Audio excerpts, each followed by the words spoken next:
Vous avez d'ailleurs parlé de Sonia Mabrouk il y a quelques instants, qui a écrit un ouvrage Et si demain tout s'inversait.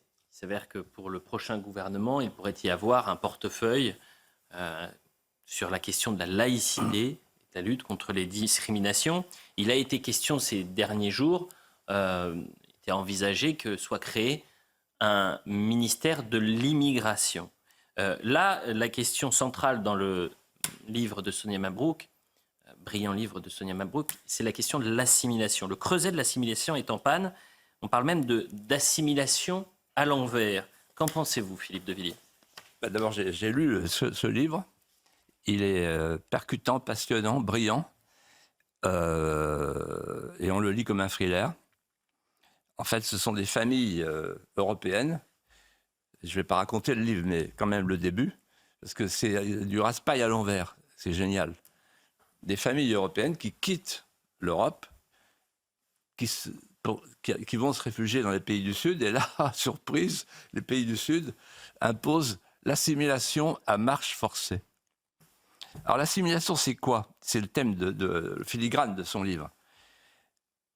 L'assimilation, c'est une notion juridique qui définit la naturalisation. Le Code civil édicte, je cite, nul ne peut être naturalisé s'il ne justifie pas de son assimilation à la communauté française.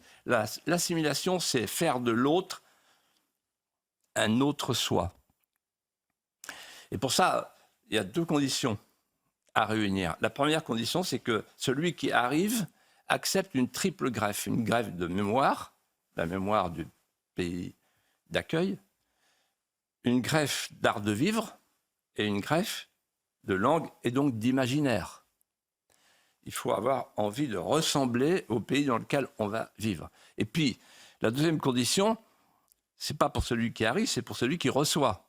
Il faut que celui qui reçoit, qui accueille, ait envie de se faire aimer, c'est-à-dire envie qu'on aime la France, et donner l'impression qu'on a du feu pour ce pays. Parce qu'on n'arrêtera jamais une lame de feu avec les valeurs de la République, la laïcité, le code de la route, et je ne sais quel code des droits de l'homme. Non.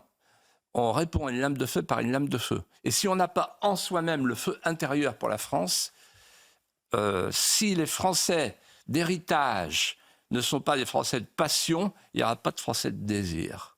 Or, le drame que nous vivons aujourd'hui, et qui est sans doute le filigrane du livre de Sonia Mabrouk, c'est que ceux qui arrivent transportent avec eux leur manière d'habiter le monde, leur culture, leur mémoire, leur art de vivre, et personne ne leur dit rien. Le code civil est oublié, l'assimilation, on n'en parle plus, et ceux qui les accueillent, en fait, répudient leur histoire, répudient et salissent la mémoire. Nous vivons, j'utilise un mot d'avenir, un véritable mémoricide. Alors que chacun devrait chercher à ajouter son sonnet au poème national, chaque enfant devrait y forger l'anneau de sa mémoire. C'est ou la francisation ou la fin de l'aventure. Ceux qui parlent d'intégration sont des menteurs, des affabulateurs. Parce que ce n'est pas l'intégration que nous vivons, c'est la désintégration, y compris à l'école.